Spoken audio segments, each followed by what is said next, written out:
और इस वक्त की बड़ी खबर उत्तर प्रदेश के उपचुनाव जो हुए उनके नतीजों से जुड़ी हुई। आजमगढ़ में तीसरे नंबर पर पहुंचे धर्मेंद्र यादव एक बार फिर आगे निकल गए हैं। धर्मेंद्र यादव जो कि सपा के उम्मीदवार हैं, उन्होंने करीब 8000 वोटों से आगे की बढ़त बना ली है और दिनेश लाल यादव निरहुआ सिर्फ एक बार मतगणना स्थल पर जो मतगणना चल रही है उसमें आगे दिखे थे, लेकिन अब लगातार पीछे चल रहे हैं। बात की जाए बहुजन समाज पार्टी के उम्मीदवार की तो वो भी पीछे चल रहे हैं। आजमगढ़ में फिर से दिख रहा है समाजवादी पार्टी का जलवा। समाजवादी पार्टी एक बार फिर यहां पर जलवा बिखेर रही है और लगातार बढ़त धर्मेंद्र यादव जो कि समाजवादी पार्टी के उम्मीदवार हैं उन्होंने बनाई हुई है। अखिलेश यादव की उम्मीदों को पंख लगते दिखाई दे रहे हैं। लोकसभा चुनाव जो हुआ, लोकसभा उपचुनाव जो हुआ, 2 सीटों पर, दोनों ही सीटों पर समाजवादी पार्टी आगे दिखाई दे रही है। आजमगढ़ में एक बार पिछड़ी जरूर दिखी समाजवादी पार्टी, लेकिन अब समाजवादी पार्टी ने बढ़त बना ली और धर्मेंद्र यादव करीब 8000 वोटों से आगे चल रहे हैं। इसके अलावा रामपुर की अगर बात की जाए तो रामपुर में सपा उम्मीदवार आसिम रजा 9000 वोटों से आगे दिखाई दे रहे हैं और आसिम रजा ने इस मौके पर कहा कि साइकिल की रफ्तार और बढ़ती दिखेगी। वो तो कुछ जगहों पर प्रशासन के दबाव में हमारी वोट नहीं पड़ पाए थे, इसलिए हम पीछे दिखे, लेकिन अब आसिम रजा को उम्मीद है कि उनकी साइकिल की रफ्तार और बढ़ती दिखाई देगी।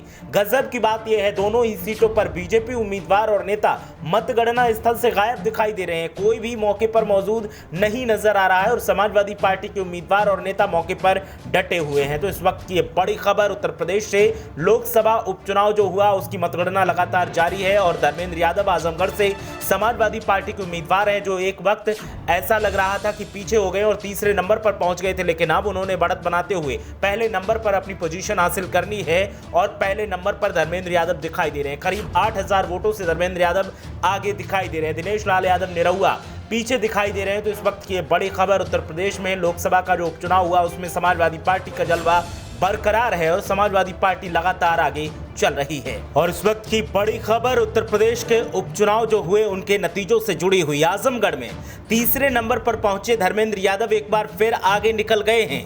धर्मेंद्र यादव जो कि सपा के उम्मीदवार हैं, उन्होंने करीब 8000 वोटों से आगे की बढ़त बना ली है और दिनेश लाल यादव निरहुआ सिर्फ एक बार मतगणना स्थल पर जो मतगणना चल रही है उसमें आगे दिखे थे, लेकिन अब लगातार पीछे चल रहे हैं। बात की जाए बहुजन समाज पार्टी के उम्मीदवार की तो वो भी पीछे चल रहे हैं। आजमगढ़ में फिर से दिख रहा है समाजवादी पार्टी का जलवा। समाजवादी पार्टी एक बार फिर यहां पर जलवा बिखेर रही है और लगातार बढ़त धर्मेंद्र यादव जो कि समाजवादी पार्टी के उम्मीदवार हैं उन्होंने बनाई हुई है। अखिलेश यादव की उम्मीदों को पंख लगते दिखाई दे रहे हैं। लोकसभा चुनाव जो हुआ, लोकसभा उपचुनाव जो हुआ, 2 सीटों पर, दोनों ही सीटों पर समाजवादी पार्टी आगे दिखाई दे रही है। आजमगढ़ में एक बार पिछड़ी जरूर दिखी समाजवादी पार्टी, लेकिन अब समाजवादी पार्टी ने बढ़त बना ली और धर्मेंद्र यादव करीब 8000 वोटों से आगे चल रहे हैं। इसके अलावा रामपुर की अगर बात की जाए तो रामपुर में सपा उम्मीदवार आसिम रजा 9000 वोटों से आगे दिखाई दे रहे हैं और आसिम रजा ने इस मौके पर कहा कि साइकिल की रफ्तार और बढ़ती दिखेगी। वो तो कुछ जगहों पर प्रशासन के दबाव में हमारी वोट नहीं पड़ पाए थे, इसलिए हम पीछे दिखे, लेकिन अब आसिम रजा को उम्मीद है कि उनकी साइकिल की रफ्तार और बढ़ती दिखाई देगी।